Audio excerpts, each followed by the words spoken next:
दोस्तों, यह कहानी है एक डायन की। मोतीपुर नाम का एक गांव था। उस गांव में एक मोहन और पूजा नाम के पति पत्नी रहते थे। मोहन सरकारी नौकरी करता था। एक दिन की बात है, गर्मी का समय था। मोहन ऑफिस का काम खत्म करके घर वापस जा रहा था। रास्ते में एक बाजार पड़ता था, तो उसने सोचा कि घर जाते जाते कुछ सब्जी लेते चलूं। तो उसे वहाँ खूब ताजी ताजी मछली दिखी और उसे खरीद लिया। इसके अलावा और कुछ सामान लेने लगा। सामान लेते लेते उसे समय का पता ही नहीं चला। काफी अंधेरा हो चुका था। घर थोड़ा दूर था, तो वह सोचा कि सीधे सीधे रास्ते से जाऊंगा तो और काफी रात हो जाएगी, इसलिए आज जंगल के रास्ते से जाता हूँ, जल्दी पहुँच जाऊंगा। जंगल की ओर अपनी गाड़ी घुमा लिया। काफी अंधेरा हो चुका था और मोहन तेज गति से गाड़ी चला रहा था। थोड़ी देर बाद उसके गाड़ी के सामने एक औरत आ गई और मोहन झटके से ब्रेक मारते हुए गाड़ी को रोका। मोहन उस औरत को देखा। वह औरत बड़ी सी घूंघट डाल रखी थी और जोर जोर से रो रही थी। मोहन उससे पूछा कि कौन हो तुम और तुम्हारा घर कहाँ है? इतनी रात को इस घने जंगल में क्या कर रही हो? लेकिन वह मोहन के कोई भी सवाल का जवाब नहीं दे रही थी और बस रोए जा रही थी। उसके रोने से ऐसा लग रहा था कि पूरा जंगल ही गूंज रहा है। मोहन ने सोचा कि शायद किसी मजदूर की पत्नी होंगी जो रास्ता भटक गई है। रास्ता बहुत ही सुनसान था, इसलिए उसने सोचा कि इस औरत की मदद किया जाए। फिर मोहन ने बोला कि तुम मेरे साथ मेरे घर चलो, सुबह होते ही तुम्हें तुम्हारे घर छोड़ दूंगा। मोहन के साथ घर चलने के लिए तैयार हो गई और गाड़ी के पीछे बैठ गई। रीति रिवाज के कारण उसने अपने सिर पर घूंघट डाल रखा था, जिसकी वजह से उसका चेहरा छुपा हुआ था। काफी रात हो गया था, तो घर पर मोहन की पत्नी उसका इंतजार कर रही थी। जैसे ही घर के बाहर गाड़ी की आवाज सुनाई दिया, वैसे ही पूजा दौड़कर बाहर आई।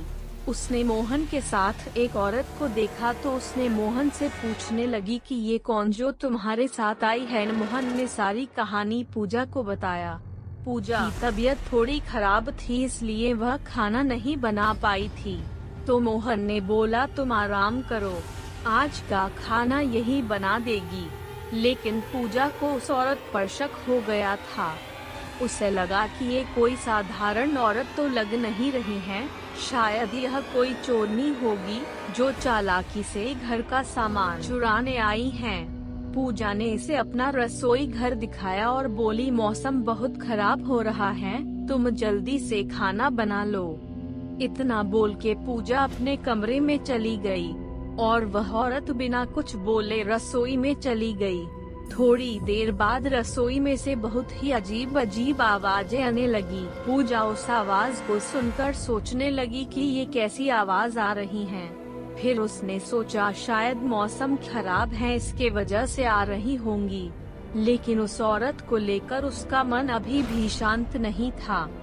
जब पूजा 30 मिनट बाद दोबारा रसोई में गई, तो देखी कि वो औरत अभी चुपचाप बैठी ही थी। पूजा को ये देखकर बहुत गुस्सा आया और पूजा चिल्लाकर बोली अभी तक तुमने खाना बनाना शुरू भी नहीं किया है, जल्दी बनाओ खाना, सबको भूख लगी है।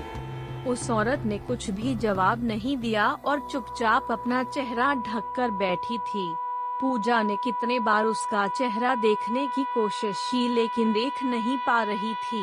पूजा ने फिर उससे कहा चलो अब जल्दी से खाना बना लो, अगर किसी चीज की जरूरत पड़ी तो मुझे बुला लेना। लेकिन फिर भी वो कुछ नहीं बोली। उसने देखा कि वह औरत रसोई घर के बीचों बीच में बैठकर दोनों पैर फैलाकर कच्ची मछलियाँ खा रही हैं। उसके सिर का घूंघट भी उतरा हुआ था। उसका चेहरा बेहद डरावना था, बाल बहुत बड़े बड़े और सफेद थे, नाखून भी बहुत काले थे। वो मछली खाने में इतनी व्यस्त थी कि वो पूजा को देख ही नहीं रही थी। पूजा उसे देखकर चिल्लाई नहीं की और ज्यादा अपना खतरनाक रूप ना बना ले। पूजा ने धीरे से एक थाली उठाई और चूल्हे में जलता हुआ कोयला उठाकर उसके तरफ दौड़कर उस डायन के ऊपर गर्म कोयला फेंक दी। आग की जलन की वजह से वह जोर जोर से चिल्लाने लगी। उसकी आवाज इतनी तेज थी कि उसे सुनकर सारा गांव इकट्ठा हो गया। पूजा ने उसे आग दिखा दिखा कर अपने घर से बाहर की। वह आग की डर से सीधा जंगल की ओर भाग गई। फिर वापस उस गांव में कभी नहीं आई।